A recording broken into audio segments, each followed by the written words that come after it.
Alhamdulillah, hamdan katsiran thayyiban mubarakan fi mubarakan alaih.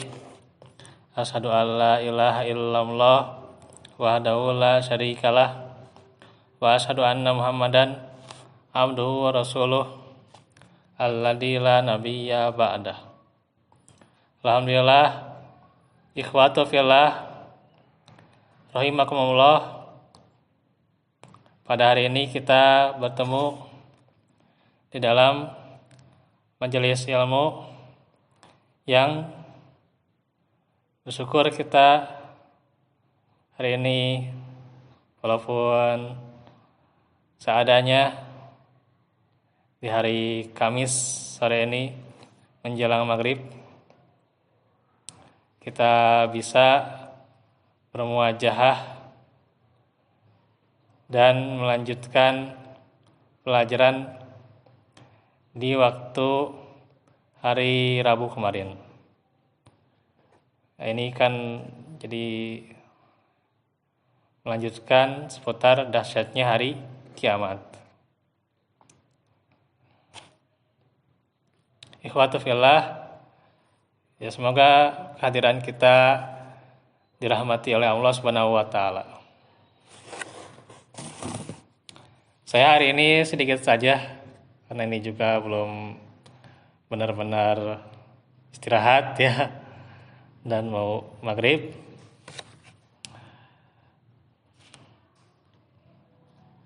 Jadi ini faedah yang saya dapatkan serta bagaimana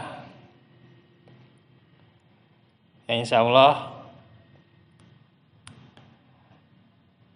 kita bahas hari ini. Sebelum tiupan sangkakala ya, nah itu ada kejadian khusus ya, di mana ada api yang mengumpulkan manusia, yang merupakan tanda terakhir ya, tanda dari kiamat besar, tanda-tanda kiamat besar ya. Api tersebut akan keluar dari Yaman, yaitu dari jurang, yang mana Allahu a'lam bishawab ya. Jurangnya itu jurang Aden, dan api tersebut akan menggiring manusia menuju Syam. Sebagaimana diriwayatkan oleh Ibnu Umar radhiyallahu anhuma ketika menjelaskan tentang keluarnya api. Ini riwayat Ibnu Umar. Ia berkata, "Wahai Rasulullah, apa yang engkau perintahkan kepada kami?" Rasulullah menjawab, "Hendaklah kalian berkumpul di Syam." Berkata Imam An-Nawawi, para ulama berkata, dikumpulkannya manusia terjadi di akhir dunia menjelang kiamat dan menjelang ditiupnya sangkakala. Kata Al-Hafidz Ibnu Katsir, ada berbagai redaksi yang menunjukkan bahwa al-hasyr berkumpul di sini adalah berkumpulnya manusia yang ada di akhir dunia dari berbagai penjuru ya, penjuru dunia menuju suatu tempat berkumpul, yaitu di negeri apa tadi? Negeri Syam ya, di negeri Syam. Ini semua menunjukkan bahwa pengumpulan ini terjadi di akhir zaman, yang masih ada makanan, minuman, tunggangan di atas kendaraan yang dibeli, juga yang lainnya. Demikian pula adanya api yang membinasakan orang-orang yang terlambat. Jika hal itu terjadi setelah tiupan sangkakala menuju kebangkitan, niscaya tidak ada lagi kematian. Demikian pula tidak ada kendaraan yang dibeli, tidak ada makanan, ya, tidak ada minuman, ya, dan tidak ada pakaian yang dipakai di padang yang luas nanti, atau dikatakan juga nantinya ada padang mahsyar ya, yang mengumpulkan. Tapi yang ini adalah di Syam ya, daerah Syam. Nah, barulah tiupan sangkakala ya. Inilah awal terjadinya hari kiamat. Tak ada seorang pun dari makhluk yang bernyawa yang mengetahui pasti kapan waktu terjadi hari ini. Sebagaimana Rasulullah pernah ditanya oleh malaikat Jibril, "Akhbirni anis sa'ah." Qala ma al-mas'ulu anha bi'a'lama minas sa'il. Kata Jibril bertanya kepada siapa? Muhammad. Beritahukanlah kepadaku tentang kapan datangnya kiamat. Maka Rasulullah menjawab, orang yang ditanya pun tentang hal itu tidak lebih tahu daripada yang bertanya. Riwayat Muslim. Jadi ini menunjukkan Rasulullah juga tidak tahu kapan hari kiamat itu. Tetapi pengetahuan hari kiamat itu siapa yang tahu? Hanya Allah saja. Innallaha indahu ilmus sa'ah. Ini dalam surah Luqman. Sesungguhnya hanya pada sisi Allah pengetahuan tentang hari kiamat. Di ayat 34 ya. Yang menjelaskan hanya Allah lah yang tahu tentang kiamat itu ya. Waktunya ya. Gitu. Itu di ayat yang terakhir ya, bisa dibaca tuh. Surah Luqman. Surah ke-31. Jadi hanya Allah saja ya.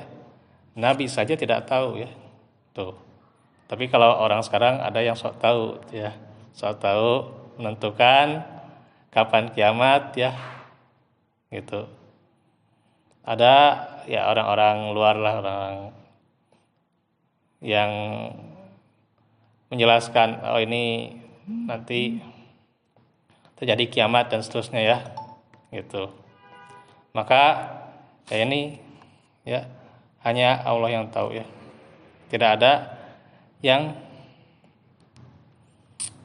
mengetahui, hanya Allah saja ya gitu.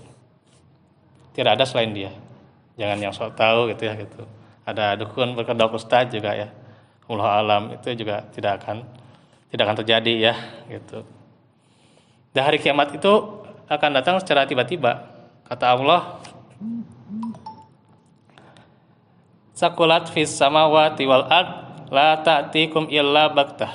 Kiamat itu sangat berat huru-haranya bagi makhluk yang di langit dan di bumi. Kiamat itu tidak akan datang kepada kalian melainkan dengan tiba-tiba. Terus juga diterangkan ini di hadisnya bahwa sebaik-baik di mana ada hari di mana ketika matahari terbit adalah di hari Jumat. Pada hari tersebut Nabi Adam diciptakan. Pada hari itu ya kan Nabi Adam diciptakan, kemudian terus di hari itu ia dimasukkan ke dalam surga. Juga pada hari itu pula dikeluarkan dari surga. Dan pada hari kiamat tidak akan pernah terjadi kecuali pada hari Jumat. Nah, itulah dahsyatnya hari kiamat ya.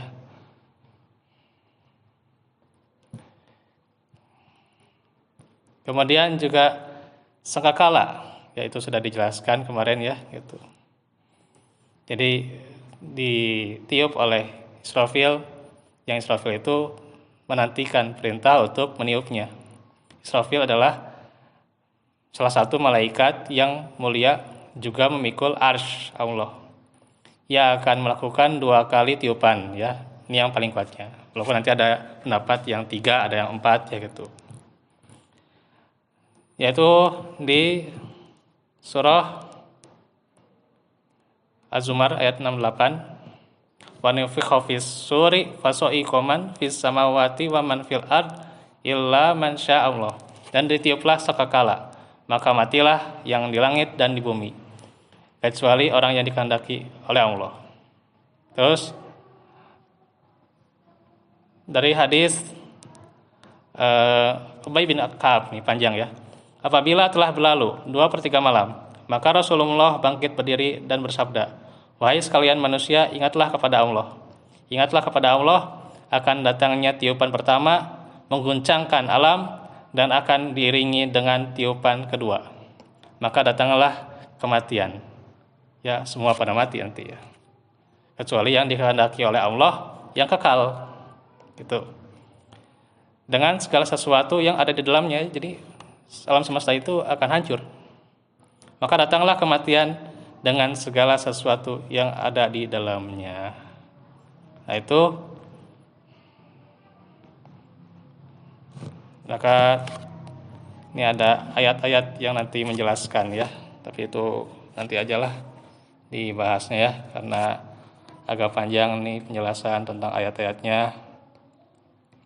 Insyaallah di waktu yang lain ya. Barakallahu fikum wal afu minkum. Aku lakum lihada wa astagfirullah li wa lakum.